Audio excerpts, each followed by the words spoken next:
tentang tauhid, dua kalimat tauhid itu, la ilaha illallah. Itu ada dua sisi. Yang pertama, la ilaha illallah. Yang kedua, Muhammadur Rasulullah. Artinya, la ilaha illallah itu pengertiannya tidak ada di bumi. Tidak ada di seluruh alam semesta ini yang berhak menjadi tujuan penghambaan yang disebut dengan ilah itu kecuali Allah.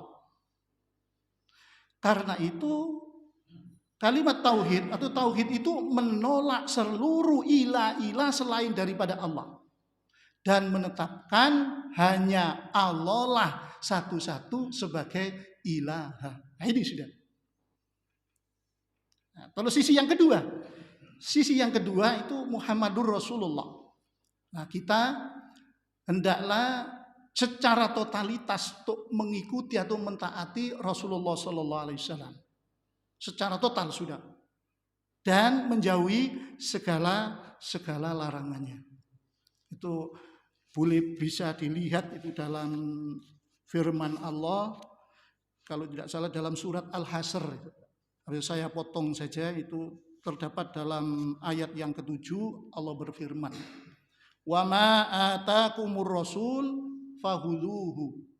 Jadi apa saja yang diperintahkan oleh Rasul, fahuduhu, maka kerjakan, ambillah, atau kerjakan. Wa ma nahakum anhu, dan apa saja yang dilarang untuk kamu, fantahu, maka jauhilah. Nah, dengan dua pengertian ini, definisi itu, maka ada dua makna lagi, yaitu yang pertama disebut dengan istilah loyal. Loyal itu tunduk atau patuh seluruhnya. Yang kedua, berlepas diri dari yang dilarang-larang oleh Allah Subhanahu wa taala. Nah, untuk yang pertama tentang keloyalan atau kepatuhan kita, ketundukan kita kepada Allah dan Rasulullah Shallallahu Alaihi Wasallam, tapi ini berat dilakukan. Kenapa saya katakan seperti ini? Kita punya nafsu. Kadang-kadang nafsu kita itu bisa menekan takwa. Kalau sudah takwanya yang tertekan, nafsu kita naik, maka saat itu kita aras-arasan untuk mengerjakan apa yang diperintah Allah. Tapi kalau sudah kita mampu menekan nafsu, takwa naik, wah ringan. Untuk supaya kita itu ringan dalam tunduk kepada Allah, artinya loyal. Kepada siapa kita loyal itu? Kepada Allah, nabi-nabi Allah, dan hamba-hamba yang soleh. Supaya kita ringan mengerjakannya, maka di situ dalam sebuah kitab itu dimasukkan, Pak, harus ada rasa cinta. Kalau sudah cinta, itu enteng sudah istilahnya. Apapun sudah. Nah, ini boleh begini. Kalau sudah cinta masuk ke dalam hati, ada rasa cinta, yang jauh terasa dekat. Yang berat akan terasa ringan. Yang pengecut akan menjadi pemberani karena cinta. Yang kikir akan jadi dermawan. Bahkan ada sebuah nyanyian itu di tahun 90-an dia. 90-an itu ada mungkin 80 berapa, saya dengar 90-an. Cinta dihubungkan dengan rasa. Dalam nyanyian itu, kalau cinta sudah melekat, tai kucing terasa coklat. Loh, coba bayangkan betapa hebatnya cinta itu. Cinta sudah melekat, tai kucing rasa coklat, katanya seperti itu. Bayangkan. Memang ini sampai ada seorang ulama besar itu. Kalau tidak salah, Syekhul Islam Ibnu Taimiyah. Itu beliau berkata, ada 3 hal yang bisa menggerakkan hati. 1, khauf, takut. Yang kedua, roja. Roja itu berharap pada Allah. Takutnya kepada Allah. Yang ketiga, hubun, cinta kepada Allah. Nah, Di antara tiga itu yang paling cepat untuk menggerakkan hati menuju Allah itu adalah cinta. Kalau gitu apa cinta itu? Nah, cinta itu dalam sebuah kitab Tauhid ini ada diambilkan. Ada yang terdapat di dalam surah Ali Imran ayat 31. Nah, nanti bisa dilihat itu. Allah berfirman, a'udzubillahi minasyaitonirrajim. Qul in kuntum tuhibbunallah fattabi'uni ila akhirih. Qul katakan, in kuntum jika kalian benar-benar tuhibbunallah, cinta kepada Allah, fattabi'uni, maka ittiba artinya. Jadi cinta itu artinya mengikuti. Nanti kayak status ya, kamu cinta aku maka ikutilah aku gitu ya. Enggak usah sudah. Arti cinta itu mengikuti. Jadi kalau kita benar-benar cinta kepada Allah tapi mengikuti siapa yang mutlak diikuti? Rasulullah. Karena fattabi'uni itu Rasulullah. Jika kamu benar-benar cinta kepada Allah, fattabi'uni, maka ikutilah aku. Nah, kalau mengikuti aku, kalau mengikuti Rasulullah, tadi tauhid berjalan sudah. Menurut tuntunan yang diajarkan oleh Rasulullah Shallallahu Alaihi Wasallam. Saya analogkan ya, biar adik-adik itu biar mudah untuk menerima kekuatan cinta itu bagaimana. Ya mudah-mudahan nanti sampean bisa mengambil hikmahnya. Jadi sampean bisa benar-benar merasa cinta betul kepada Allah sehingga mengerjakan perintah-perintah Allah itu dengan mudah. Nah, saya punya teman waktu SMA, ini ada usia-usia SMA, ini ada walaupun hanya beberapa. Saya kelas 3, teman saya juga kelas 3, satu bangku lagi. Nah, dia punya kenalan, itu rumahnya agak jauh, Guci Alit. Tiba-tiba setelah istirahat kedua, itu lewat di depan TU, kok ternyata ada kiriman surat. Untuk teman saya, diambil. Nah, si pengirimnya adalah teman dekatnya lain jenis. Kalau bahasa sekarang itu pacarnya. Wah, seneng menerima surat itu loh, seneng enggak karuan. Wih, ke saya memang manggil Cak Ye, aku oleh surat. Ayo melok, nyandi yang kamar. Saya di Remas ketika itu. Jadi saya tidur di Remas, di masjid. Diajak masuk ke dalam kamar. Setelah itu dibuka, suratnya dibuka, seret. Setelah dibuka ada 4 lembar di situ. Karena banyaknya 4 lembar. Setelah dilihat, dirapikan, mau dibaca itu, saya tidak berani mendekat karena ini pribadi, agak jauh. Durung maca itu senyum sendiri. Nah, gini. Loh, saya tanya, kenapa sampean kok senyum? Ini ada kata-kata, Bandung dulu baru Jakarta. Senyum dulu sebelum membaca. Loh, coba bayangkan, sing ngongkon itu aduh padahal. Cuma suratnya saja loh. Ayo senyum dulu belum dibaca. Senyum dewe kan itu. Coba bayangkan. Ngikuti artinya. Sing kirim surat itu sana. Jadi sini bacanya itu diikuti. Setelah dibaca juga ngerti. Loh kok dikongkon senyum sebelum dibaca. Akhirnya senyum. Coba bayangkan. Kemudian suratnya ini dibaca berapa kali sampean? Ketika itu istirahat terakhir. Dibaca. Sampai bacanya langsung ada bel neng. Kemudian ditutup. Ditutup langsung ditaruh di mejanya, langsung masuk ke kelas. Begitu pulang. Jadi pulang mau sholat duhur itu. Tidak langsung menuju ke kamar mandi wudu, tapi apa? Langsung ke kamarnya, buka suratnya lagi, dibaca lagi. Ya Allah, loh kamu tidak wudu? Aku kari-kari aja, aku seneng maca suratku. Coba bayang. Setelah itu selesai sholat. Setelah sholat dibaca lagi. Saya tuh sampai ngamuk, ini kok sampean waca terus. Seneng iki surat orang sing saya cintai. Saya diminta apa? Harus begini katanya. Ba'dal maghrib dibaca, sudah isya dibaca, bahkan tengah malam yang biasanya tidur.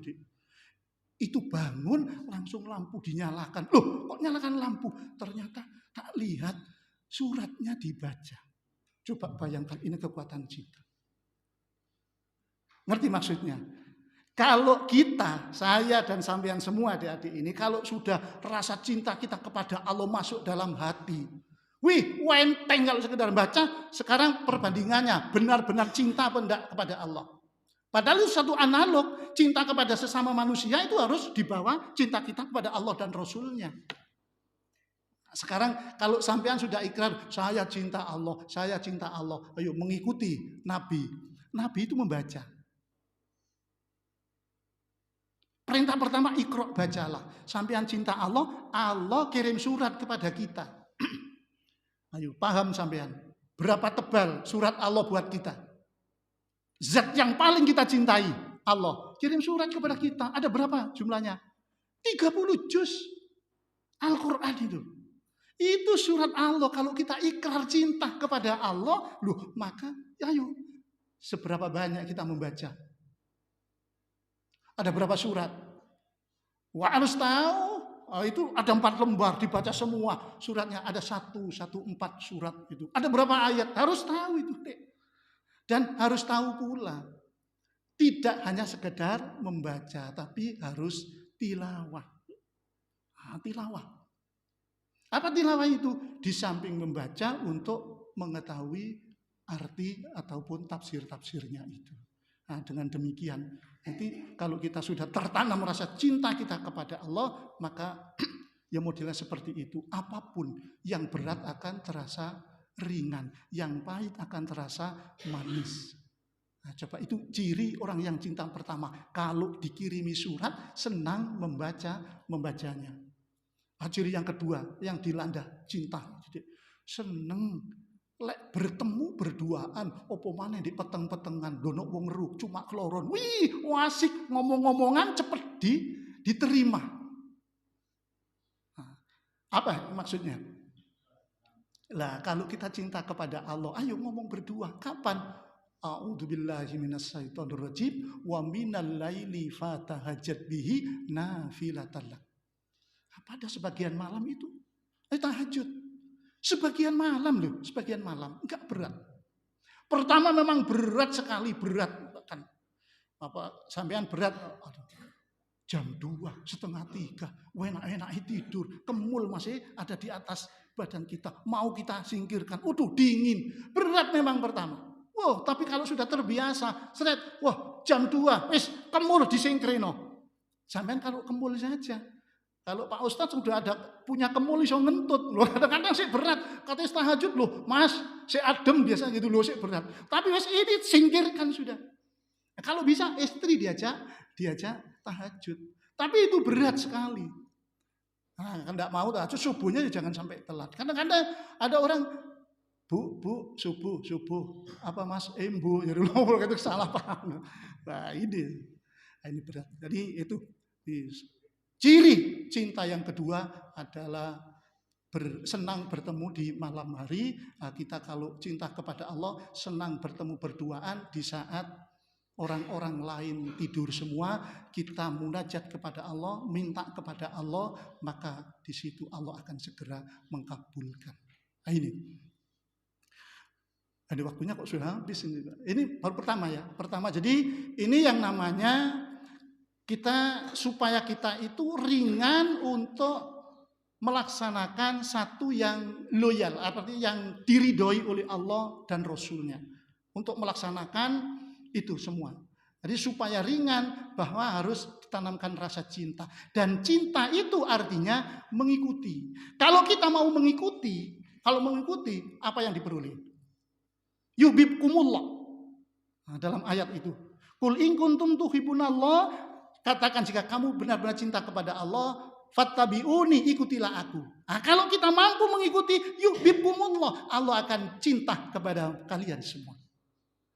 Apa hanya itu yang kita dapat? Tidak. Wa yaghfir lakum, dan ia akan mengampuni dosa-dosa kalian. Akan mengampuni kalian semua. Apa? Dzunubakum, bukan danbun, tapi dzunubun. Kalau danbun itu hanya satu dosa yang diampuni oleh Allah. Tapi dzunubakum, seluruh dosa kalian. Nah, ayat ini punya sabab nuzul. Ayat ini turun ada sebabnya. Ada sebabnya itu ada 3. Saya bawakan satu saja, kurang 4 menit ini. Jadi ya Muhammad, ini orang Nasrani Najran, datang ke Rasulullah. dengan mengatakan, ya Muhammad, inna nu'azzimul masyiha wa na'buduhu hubbalillah. Wahai Muhammad, sesungguhnya kami mengagungkan Isa bin Maryam, maksudnya mengagungkan Nabi Isa, itu wa na'buduhu, dan kami beribadah kepadanya hubbalillah. Itu bentuk kecintaan saya kepada Allah. Nah ini kan tidak diajarkan oleh Allah. Dari Rasul yang pertama hingga terakhir, kalau model ibadahnya itu kan tidak diajarkan. Isa dianggap sebagai Tuhan, Tuhannya ada 3. Kan tidak. Apa jawab Rasulullah? Sehingga Rasulullah mengatakan, turunlah ayat ini. Nah, mereka mengaku bahwa saya mengagungkan Nabi Isa dan beribadah kepadanya bentuk cinta saya kepada Allah. Akhirnya katakan ya Muhammad kepada orang-orang Nasrani Najran itu, in kuntum tuhibbunallah, jika kalian wahai orang-orang Nasrani Najran benar-benar cinta kepada Allah, fattabi'uni, maka ikutilah aku. Kalau kalian atau kamu semua mau mengikuti aku, maka yubibkum, Allah akan cinta kepadamu. Bahkan kamu akan memperoleh lebih dari yang kalian inginkan. Apa? Wa yaghfir lakum dzunubakum. Jadi Allah akan mengampuni seluruh dosa-dosa kalian semua. Nah, ini ya, paham ya? Insya Allah ini karena sudah waktunya habis. Mudah-mudahan kita benar-benar jadi loyal. Loyal itu tunduk terhadap agama Allah, nabi-nabi Allah, dan hamba-hamba Allah yang soleh. Jangan sampai kita jadi yang menyesal seperti kemarin melaksanakan satu amalan yang di luar tuntunan Rasulullah Shallallahu Alaihi Wasallam. Kami akhiri, marilah kita tutup dengan kafaratul majelis bersama-sama. Subhanakallahumma wa bihamdik, asyhadu an la ilaha illa anta, astaghfiruka wa atubu ilaik. Wassalamualaikum warahmatullahi wabarakatuh.